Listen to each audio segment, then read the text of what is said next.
Hey everyone, quick little announcement here from Fishing the DMV. Our Weekend Warrior membership on Patreon is nearly full. There are only 28 spots still available. Once these spots are gone, they're gone, and the Weekend Warrior tier will be closed to the general public. All members will be locked in indefinitely at a fantastic price point, and they will get all the benefits that they have today, plus any new benefits and discounts that will be added in the future. All Weekend Warriors will receive 5% off their orders to Jake's Bait and Tackle, 10% off their orders to Tiger Crankbaits, 10% off their orders to Catoctin Creek Rod. They'll also gain access to our private Facebook group community, loads of members-only content. And in 2025, there are going to be tournaments that will be given a massive discount specifically to our Weekend Warrior members. Plus, if you sign up for the year right now, you will get 8% off your already fantastically discounted rate to join the Weekend Warrior program. Link in the episode description. Thank you. You're listening to Fishing the DMV with your host, Thomas Ahrens. Fishing the DMV is brought to you by Jake's Bait and Tackle, located in Winchester, Virginia. If that doesn't get you jacked up, I don't know what will. Alrighty, guys, we're going to try this here. And 3, 2, 1, we are live. Good morning, everybody. Welcome back to the Richmond Fishing Expo for the final day of this wonderful event. Come on down here. If you guys weren't partying too hard with the Redskins, doing the unthinkable and going into Detroit and beating them for like the 80th time in playoff history. But joining me to start this wonderful event off, we got Brian Lancaster of Mare Marine. Brian, thank you so much for joining me. I really appreciate it. No problem. Glad to be here. So, how did you get started in the marine industry, and what was the genesis of Mare Marine? Well, it was a boat dealership that I purchased my boats at. I was a GM mechanic and got into tournament fishing, and the opportunity came where the owners of the dealership decided they wanted to do something else, and I was addicted to tournament fishing, boats, bass boats, any kind of boat, and jumped off the ledge, and that was 1988. So I've been doing it a long time. What made you decide to make that jump from just being a mechanic to actually owning one? Really, it was being able to have that job where you wanted to go to work every day. You know, you wanted to be able to. You know, they say if you got a job you love, you never work a day in your life. It was kind of that deal. The mechanic deal was hard on you. Actually made more money doing it, but it wasn't what I wanted to do. You know, you want to do what you want to do and have fun, get through life and pay your bills, raise your kids, do your stuff, and smile about it. Unlike a lot of things, when it becomes your livelihood, you probably don't get to enjoy it as much as far as the fishing side, because there's times you can't go because you're working. What was the Thermont your first location? The original location was in Frederick. Okay. And the old owners were building a monstrosity up on Route 15 north of town, and the market was really good, and they overbuilt. You know, they wanted to build the Taj Mahal, and it was very nice, but it was $12,000 a month to run it. And in the lean times, which the marine industry is very cyclical, you know, it'll be great years, you make some money, and bad years, you put a bunch of money back in. And that's how it's been the entire time I've been in the boat business. It's hard at first to understand it, but you just got to keep going, you know, and that really is how we got there. We got up to 6 stores at one point, and I was running all 6 of them, and it was just too much. Was that by design that you wanted 6? Was that like your business plan going forward to do it that way? No, my father-in-law, who was a super successful person in business, he did a lot of Navy contracts. So he says, well, we need to have a location where our customers are, like they do in their business, you know. So he said, we need to have one in Baltimore. We need to have one in Hagerstown. We need to have one in Virginia. And we went down that path. But getting the right people, you can get people to work for you in any business, but you have to have the right people when you got guys that their whole existence is being able to have their boat Friday to practice for a tournament Saturday. They've already paid for it. If you can't make that happen, you can't survive it. We also went through a process where we picked up tracker boats, and our business plan was typically the service at some of those locations is not as good because the margins are so small. If we thought if we could get them in our pipeline and take care of them, we wouldn't just sell them that boat. We'd sell them the rest of their boats through their whole tournament career. And we went from being a first-year tracker dealer. Within 3 years, we were 17th in the country. And the reward for that is we got a Bass Pro Shop in Baltimore. So that's how we got the Bass Pro Shop. It was unrealized business, and they saw it, and they put one there, which basically closed 3 of my tracker stores because they had a billboard a quarter mile from my locations. That is fascinating because I didn't realize like that's how that Bass Pro Shop actually got in there. Well, but it also, they have a big saltwater component, so it wasn't just me, but they realized how much business was in those markets, how many fishermen, freshwater fishermen were in that area. And like I said, we went from a first-year dealer to 17th in the country in 3 years.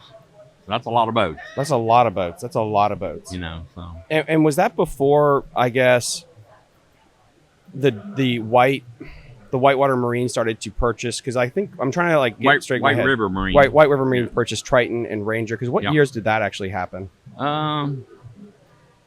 This is 18. Okay, it's semi-recent then. Yes, yeah. It was owned by a financial group for a while. Erwin Jacobs, who owned Genmar, had bought it, and then bad economic times came. He was overextended in a lot of different areas, and venture capitalists bought it, and White River bought it from the venture capitalists. So okay. they kind of get a bad rap in the industry. Everybody, in the industry hates Bass Pro and hates Johnny Morris. He's done more for the world of outdoors than anybody that's ever lived. I mean, his charitable works and fighting access issues, hundreds of millions of dollars. 10% of everything they make goes into the fishing and hunting and resources. Why do you think he gets such a bad rap? Well, everybody hates the winner. Good point. A lot of, when they started popping those stores around the country, the small local tackle shops, hard to survive if they weren't niche shops that specialize in tournament guys and having the latest, greatest the next day. Those places survive. The Green Tops of the world, the Susquehanna Tackles of the world. Jake's is doing a good job. Those guys that kind of cater to that more direct, diehard guy rather than a casual consumer that's going to spend some time in the outdoors. It really, a lot of shops close when he comes. You have to change your philosophy of what you want to be, and you get to pick what you want to be. So the guys that pick, okay, I'm going to have the latest, greatest all the time, tournament stuff, cater to those tournament guys. They win. They can survive because it's all about SKUs at the big box level, and they buy. The way they buy is we're going to buy 20,000 of this SKU. You can't sell against that. You have to sell. You have to get that little Japanese bait or the new hot lick from the different manufacturers and be on top of it. They're so big, they don't know that guy caught 38 pounds at Lake Anna 2 days ago. A local guy said, hey man, that guy, this is the same thing that guy used to catch those fish. And they turn it on, get it out there, and people come by from them. So that got them a bad rap with the industry. But as far as what he really does for the industry, he's working on the Everglades. He's working on keeping the water clean in Okeechobee and keeping the seagrass on both shores. You know, they were doing a copper mining in Alaska, and he battled it all the way till they stopped it. I didn't know that. Oh yeah, it was going to ruin a salmon river. He doesn't just do bass fishing. He is an amazing person when it comes to conservation. He has an entire staff of conservation people that go to fight these battles, have lobbyists. No one knows that, but he does it. And he doesn't do it so he can put his hands up in the air and pat himself on the back. He wants to make sure that his grandkids and their grandkids can go fishing and hunting because that's what he loves. I just wish when you have these people that are, how do I say it? The millionaires and the billionaires of the world, we always hear the negativity, but we don't know what they do behind the scenes because they have the resources to be able to make good change in the world. Yeah, he's won every award you can win in the conservation world, from bird hunting to turkeys, all of it. He's won the congressional award for that. He's won it multiple times. He's an amazing, his foresight into the future and the needs of the world to do what we love to do. You know, us as anglers and hunters and people that ride bikes and go in the outdoors, you need the resource. You got to protect it. And he is 100% game in. When he bought Cabela's, we all went out to the dealer meeting, and you know, there's all these dealers, all his associates are flown in. He says, the beauty of this is we can double our conservation donations because our business will be that much bigger. Wow. That's the first thing out of his voice. You know, when he spoke, it was in front of his mind, and people don't see that side of him. You know, they see, they ain't got nothing. They're people work there don't know. It's a much bigger picture in his world. You know, he bought Ranger Boats. Ranger Boats had gotten financial trouble several times with different ownership over the years. And I sat with him at one of the dealer meetings. He put a concert on at one of his facilities, and it was a big deal. And it was too loud. I couldn't be where it was at because it was like an amphitheater. Oh, wow. And it was way loud. And so I sat up by where you ate dinner, which is up on top of the hill. And he's up there with his family, his whole family. He's a very big family man. And he went to get his wife a glass of wine, and he came back and he says, "Are you okay?" You know, I'm just one of 800 to 1,000 people at this place. I said, "Yeah, I'm fine." I said, "It's just a little loud." And he came back and we sat and talked for 20 or 30 minutes. And I thanked him for buying Ranger. He says, "Well, it's a legacy brand. No matter what, it has to survive. Yeah. And with me, it will survive." So he basically, it was important for him, for that brand to be part of the industry, where the venture capitalist guys, they have a plan. It's a different plan. We're going to fix this up. We're going to make it do this. We're going to get to these levels, and we're going to cash out. What do you think about that? Because that is something that I see behind the scenes a lot that no one likes to talk about, at least in the circles that I'm around, about the venture capitalists coming in, RoboWorm, some different companies where it seems like things are getting homogenized and monopolized more and more than in the past. Absolutely. Everybody wants to make money to pay their bills and survive. Throughout all these industries, it's not just our industry, it's every industry. Yeah. They're looking at ways to buy stuff to turn it, to make more money. It's like homes. You want to know why the home prices are so high? They're buying them, and they're going to flip them. And everybody else trying to buy a house is paying the price. And it's a good gig if you're at the top of that deal, but it's bad for everybody else, you know? So the thing I see when it happens is the family, the business family changes. It's all about numbers, and it's leaving every industry in the country, in the world. Customer service, they get so big that they don't care enough, and I think that's what hurts the most, is that they're trying to get that stock number. They're trying to get that extra little bit of profit, and everybody else loses.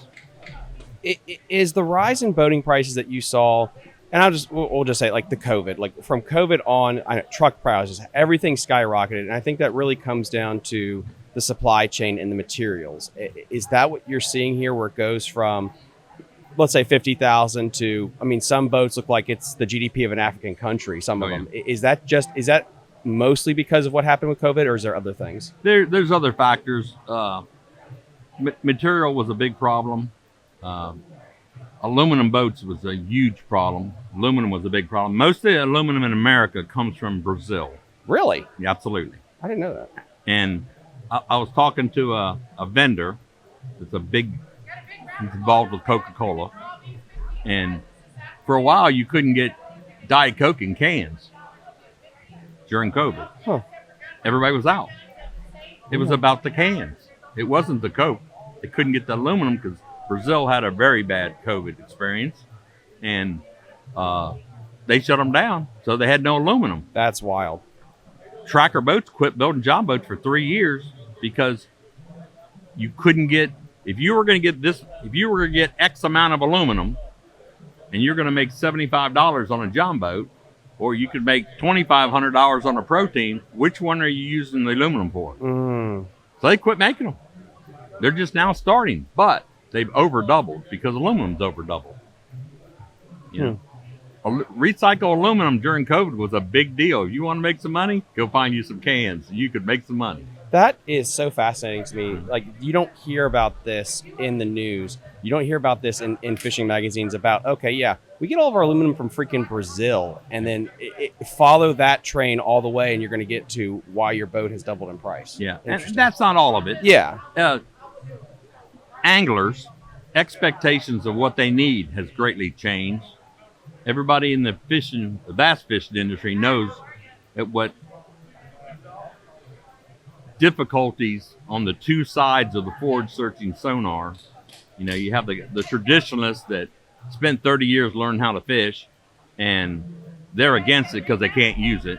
The guys that can use it, that like a Brian Smith, for instance, who spent 2 years learning how to use it, has made the Classic 4 years in a row.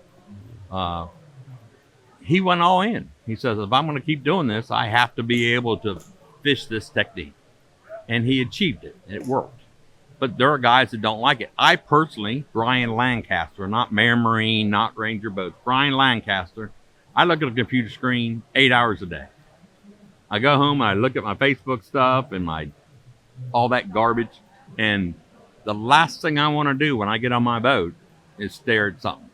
You know, I want to see that shell bank, and there's a little divot in that shell bank, and I say, okay, there was a tree there, and that's what made that divot, so that tree's out in front of it.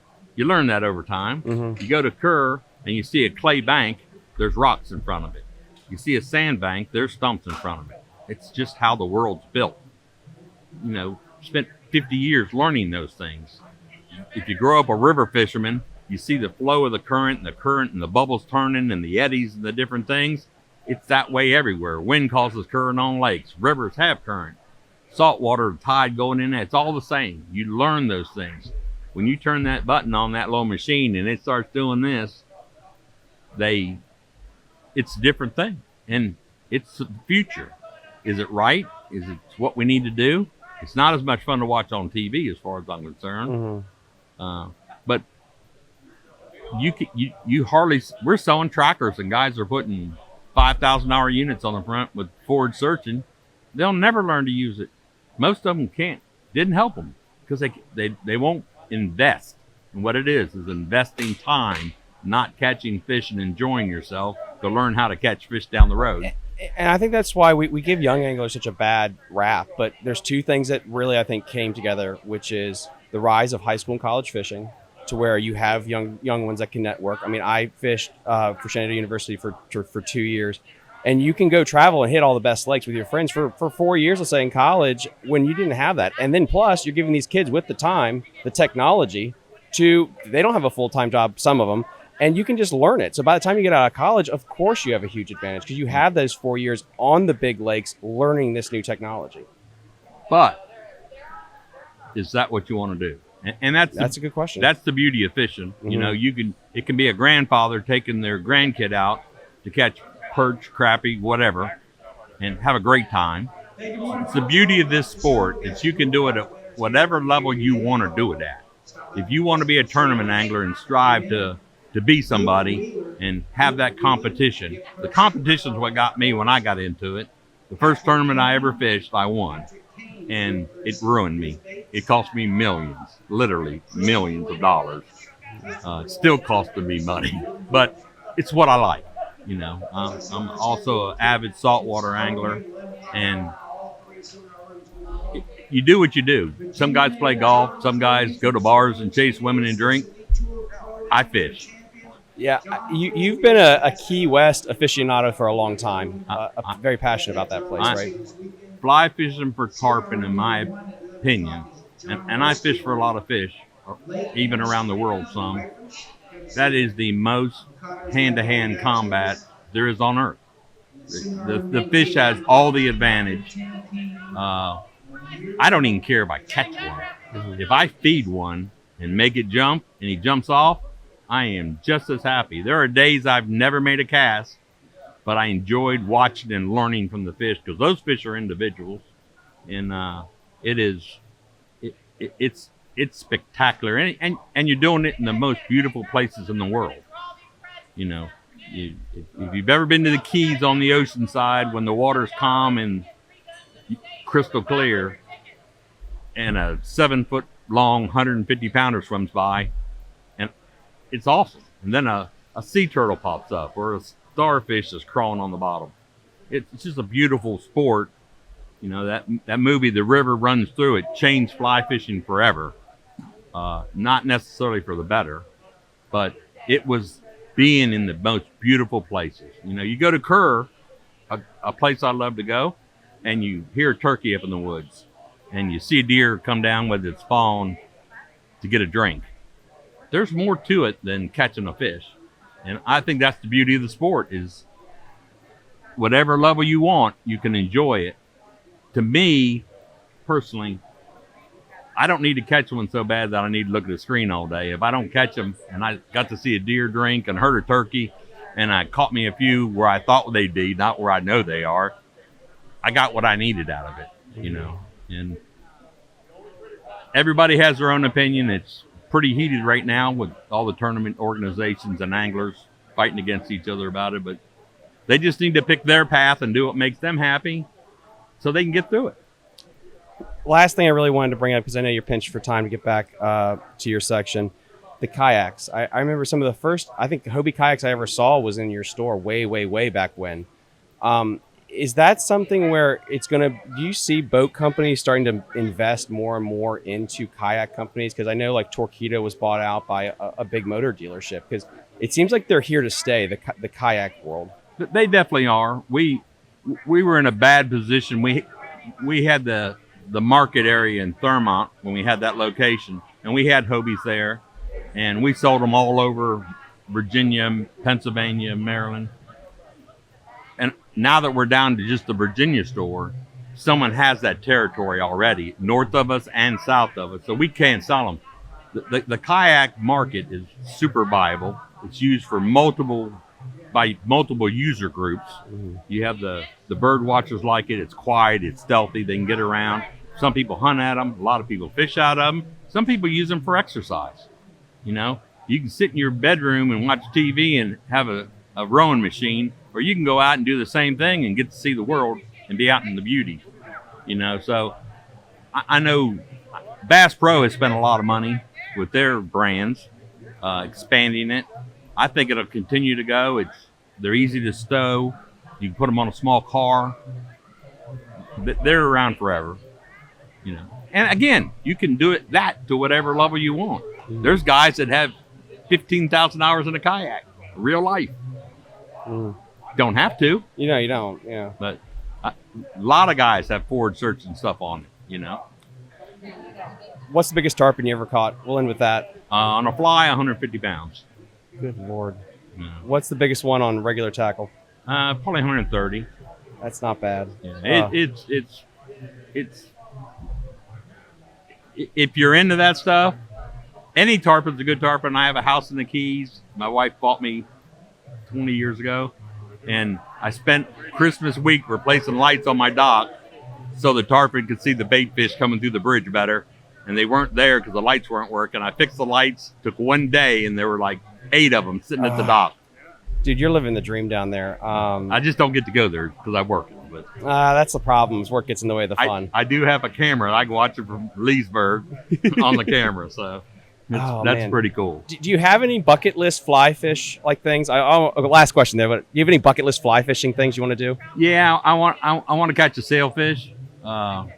My neighbors in the Keys go to Guatemala every year doing it. Ooh. And it's very easy to do there. There's a lot of opportunity to catch fish. It's very hard to do in the Keys. It takes a lot of time, effort. So with me working it, it's not viable. I have all the gear already, I promise. But that is the fish I want to. I even bought a boat to do it. So I am going. It's not if. I will catch one on it. I'm good enough with a big fish. I know I can fight it and catch it.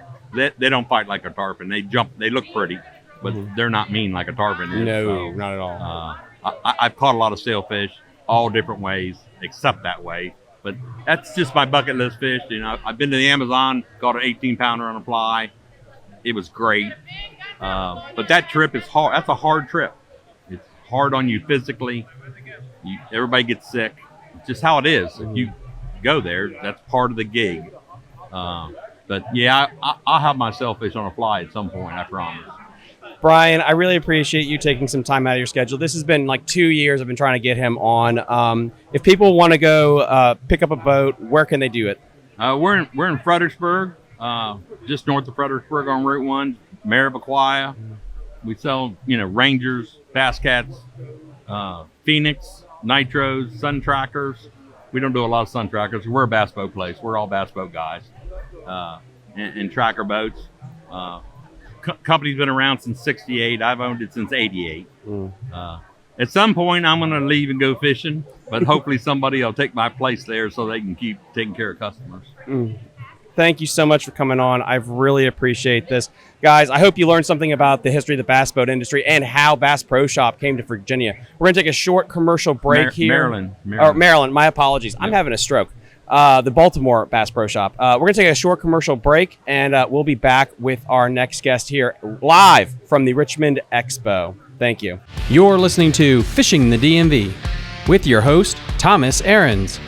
Fishing the DMV is brought to you by Jake's Bait and Tackle, located in Winchester, Virginia. If that doesn't get you jacked up, I don't know what will.